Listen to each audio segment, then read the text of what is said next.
13 years ago, the world now has forever changed. Because here's how the history of the human race reads: opportunity mixed with difficulty. Sometimes more difficulty than opportunity. The history of the human race reads tyranny and liberty. Sometimes more tyranny than liberty. But now the world has totally changed. Since communism is on the run, the dictators, most of them are all gone. When I used to lecture years ago in South America, every country had a dictator. Now they're all gone. Castro and a few are left, but that's it. And they will soon all be gone. Within a short little period of the rest of our lifetime, all the dictators will be gone.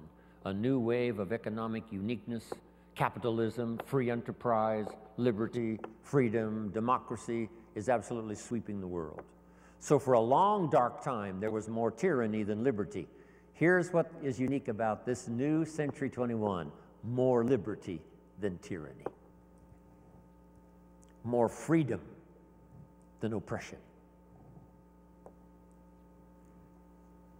This is an unprecedented time.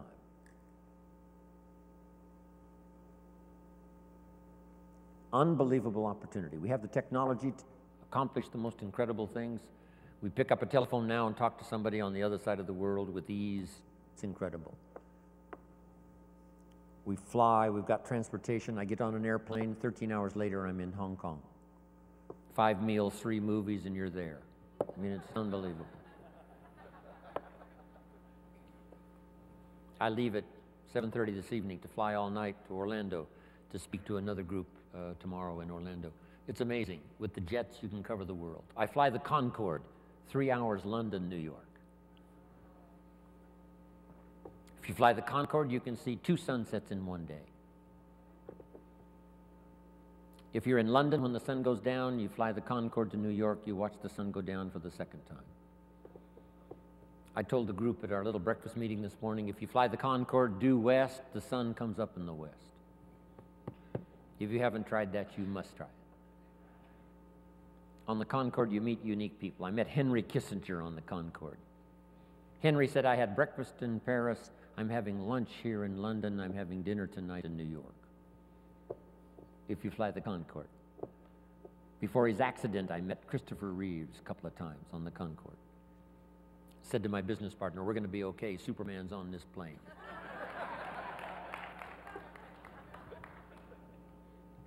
This is unprecedented opportunity now, the 21st century and the beginning of the 7th millennium. These are extraordinary times. Now here's number 2. However, keen competition. World competition. We're dealing now with Iraq. A big part of it is competition. Hopefully the nations of the world will settle a big share of their differences so we can develop unique economic, social, personal prosperity for the future with limited conflicts.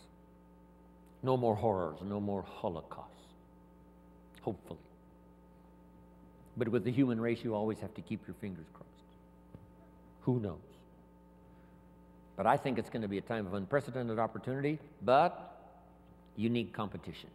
Now, to take advantage of the 21st century and this opening of the new millennium, how could you use the opportunity, even mixed with competition, and design for yourself an extraordinary economic and personal and social and business life for the future? How could you do that? I've got some answers for you, okay? If you're ready, say I'm ready. Make this list. Number 1, to take advantage of the 21st century, you need to learn more than one skill. Best economic safety for the future for all of us sitting in this room is multiple skills. We've watched people that had only one skill, right? The last 15, 20 years when the company downsized and the division they worked for in this company was eliminated, and now the guy loses his job and he'd been there 18 years. Now he's in economic difficulty, trying to find another job. Here's why he's having a stressful time. He only had one skill. Don't let that be you. To assure your economic future and the economic future of your children and your grandchildren, those you're responsible for or care about. One of the keys to the future is to learn more than one skill. Starting at age 25, I started learning more than one skill. I knew how to milk cows. It didn't pay very well. Southwest Idaho farm country. Then I started learning extra skills. I jotted down a quick list. Let me give this to you. The skills that began making me more valuable to the marketplace. I found a good product to bring to the marketplace and service, but the biggest pay came from what I became to the marketplace. And here's a quick list of the beginning of this career of Jim Rohn, especially starting at age 25, started to change my life forever.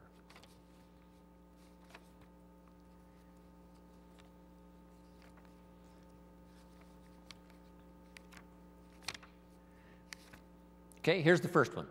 I found a product to sell, a product I believed in, thought it was fantastic, learned to take it to the marketplace. I started part-time, just devoting a few hours a week to this product and this service. Getting involved in sales, learning how to get a customer, take such excellent care of the customer it led to multiple sales. I learned how to do that. Multiplied my income by 5 first year. One extra skill. Now I've got 2 skills, milking cows, finding customers. Here's the next skill I learned, changed my life forever, made me rich. Learning how to find good people. If you've got something going, you need some help, now you got to find good people. And there's a simple little phrase, comes from the Bible. I'm an amateur on the Bible, but here's what it says. If you search, what?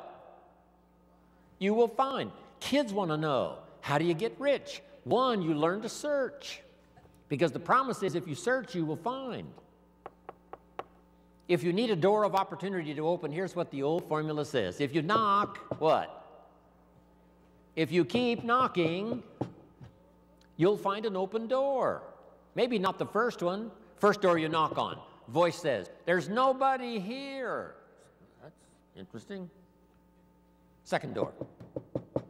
Go away. Okay. Remember though, it says if you keep knocking. Third door, nobody. Fourth door, it opens. There's a person. Here's your greatest opportunity for the future, a person. A person to either buy a product, take advantage of your service, or join you in a business venture for the future. A person. People can make you wealthy beyond your wildest imagination by serving them, recruiting them, joining your team. I learned to find good people. Guess what it did? Multiplied my income some more.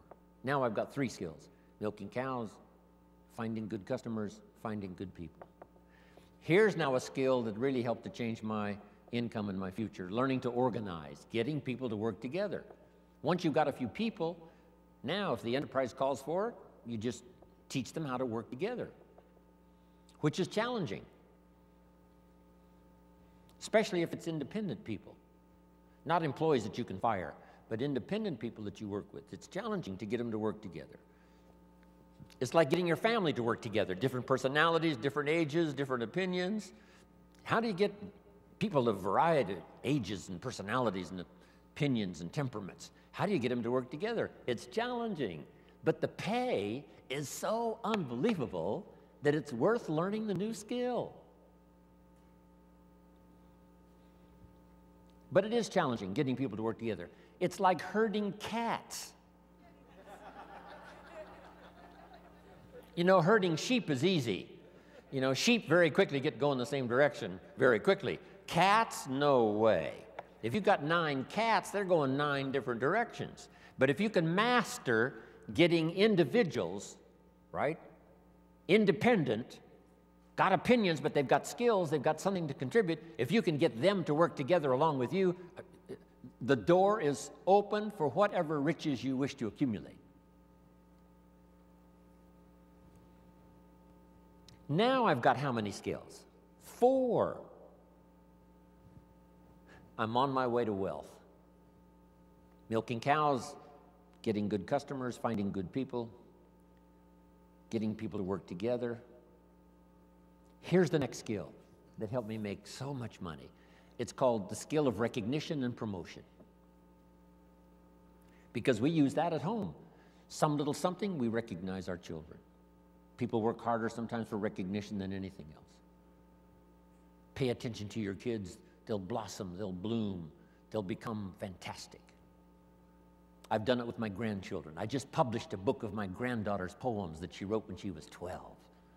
This is a classic book of poems from a 12-year-old. It's incredible what kids will do, responding to recognition, responding to a promotion. Amazing. Here's what I learned in promotion.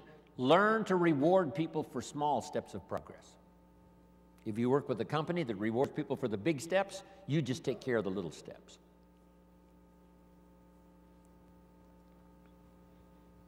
And here's a philosophy that changed everything for me. Be so busy giving recognition to others, you really don't need it for yourself. If you learned and practiced the art of that skill, I'm telling you, the pay is just incredible. Now I've got how many skills? Whole list. Milking cows, finding good customers, finding good people, organizing, promotion and recognition. Let me just give you one more that's in 3 parts. Skills that help me make several fortunes. Here's the next one. Communication. Learning to affect people with your language. Words are so powerful. Les Brown and I lectured at the Crystal Cathedral a few years back. I'll never forget. I've got the notes in my notebook right here. I've got the notes I took on Les Brown's talk that day. Here was the title of my talk. Words are almost godlike in power. The words of God were powerful according to the storyteller. The storyteller says, in the beginning God spoke and said, let there be light, and what? There was light. Looks like the words created the light. Say, well, yes, God's words could create light. Jot this down. Human words can create a different kind of light. What if somebody can't see how they could possibly be successful, and you came along and told them your story? And once you finished with your story, they said, now I can see. Before you got here, I was blind. Now that you've arrived, told me your story, I'm beginning to see the light. Words. The old prophet said this, words are like a lamp for your feet, so you can see where to walk. And words are like a light for your pathway, so you can see where to go. With words, you can show somebody where to step and where to go. Wow. I said a little prayer before I left my hotel room this morning and asked God to give me a little stronger gift of words today so that my words might have meaning. Maybe I've caught you at just the right time. Maybe this is the moment for you. And if I can say something uniquely enough, using the English language best as I can, words are sometimes clumsy when you try to express what's going on in your head, let alone your heart. But if I can do as good a job as I possibly can in the session we've got this morning and then again this afternoon, by the time I'm finished, maybe my words will help turn on another light for you. And you'll be able to see the possibilities better than you've ever seen it before. You'll be able to see yourself more successful than you've ever envisioned it before. If I can wisely say good words. Now, I've put communication in 3 parts because all 3 of these parts now help me make more fortunes. Here's the first one. It's called training. Training is simply showing somebody how to do the business, how to do the job. If you get good at that, the pay is incredible, whether it's your own enterprise or whether you work for someone else. Training pays big money. Here's the next one, teaching. And I've divided the two just to make the point. Teaching is more teaching life skills, Teach somebody how to set goals. Gary mentioned, right, making the list and checking them off. Today he gets to check one off. Jim Rohn arrives in San Jose, Santa Clara. I'm so excited about that. Teaching leadership, teaching management, teaching how to become powerful, gifted, influential. Teaching father skills, mother skills. I've now, the last 15 years, learned grandfather skills. I set a goal when I became a grandfather to be one of the best grandfathers any grandchildren ever had in the whole wide world. I practice it. I think about it. How to use my newfound life as a grandfather and learn every skill possible to dazzle my grandchildren. I'm one of the best.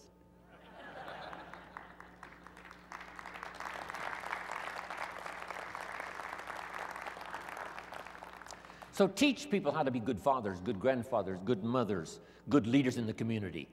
Teach a minister how to teach. Teach a minister how to use the gift of language to persuade. Okay. So communication is part of its training, part of its teaching. Here's the best part. No, here's number 3 in the gift of language, and that's learning how to inspire. Inspire simply means a few simple things. Here's number 1. Help people to see themselves better than they are. Yes, sometimes we have to help people see themselves as they are. If they've made mistakes, maybe that needs to be pointed out. If a child has messed up, sometimes you've got to say, you've messed up. But don't leave them in the mess. Now transport them into the future with the gift of your language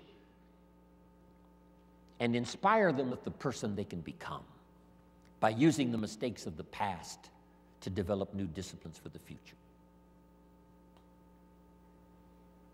A teacher I met when I was 25 years old had this unusual gift. He said, Mr. Rohn, if you keep learning as you're learning now, one of these days you'll walk into a room full of people and you'll hear someone say, there's the man. That's the man. That's the famous man. I thought, well, that could never happen for me. Sure enough, it did. He said, it will happen. And I think when I walked in here this morning, I heard someone say, that's him, that's the man, that's the famous man. Wow.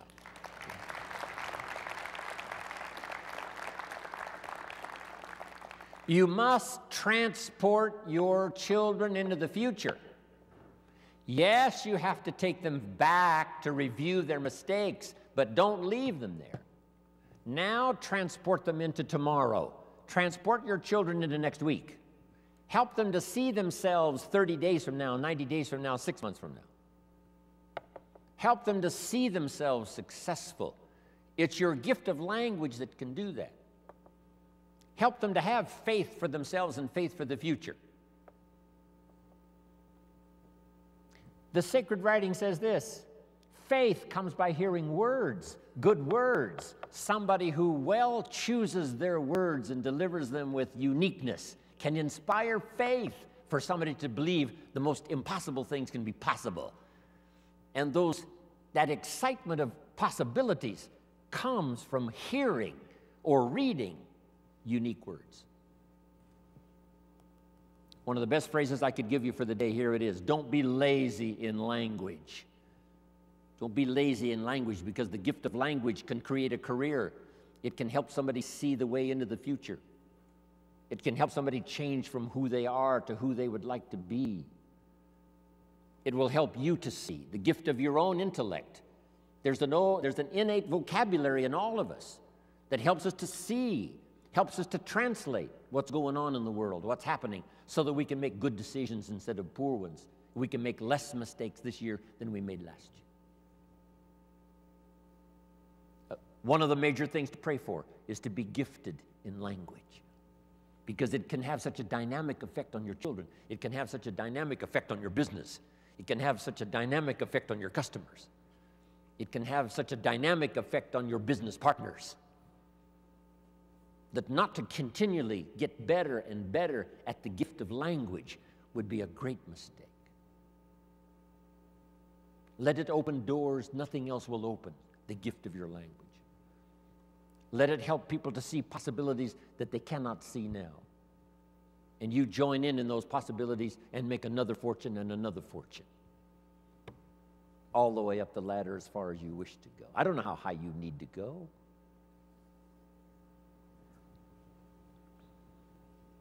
What were the instructions given to the first couple after the garden experience, Adam and Eve, according to the storyteller?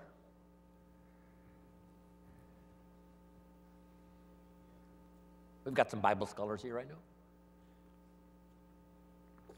Instructions given to Adam and Eve after the garden experience. Here they are. Number 1, multiply. It's a lonely place with just 2 people.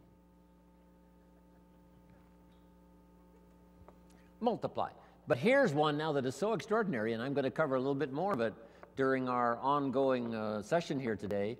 Here was the second one. Be fruitful. Be fruitful, kind of an interesting phrase. When I lecture in other countries, sometimes it's difficult to find the right translation for be fruitful. Here's what I think fruitful means. Be productive. The example might be a tree, a fruit tree. Plant a fruit tree. Now, why do that? It's very simple. Teach it to your children. Number 1, to survive. The first instinct is to survive. So be productive enough to survive. Be productive enough for your own survival. But is that the end of it? And the answer is no, that's only the beginning of it. To produce enough for yourself is only the beginning. What's the rest? Here's number 2, get married. Now you've got to think of ways to produce more than you need for yourself. And guess what that does? It elevates you to a higher life. If you want to live this higher life of a companion, a wife, getting married, see, that now changes the dynamics of your future. It's called stepping up to a better life. And to step up to a better life, here's what you simply do economically. You learn to provide and figure out a way to provide more than you need for yourself. You think of ways to provide enough for yourself and for someone else.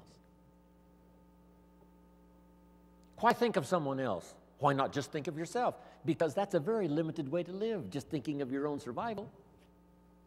If you want to live a more flourishing, unique life, you must think now of someone else.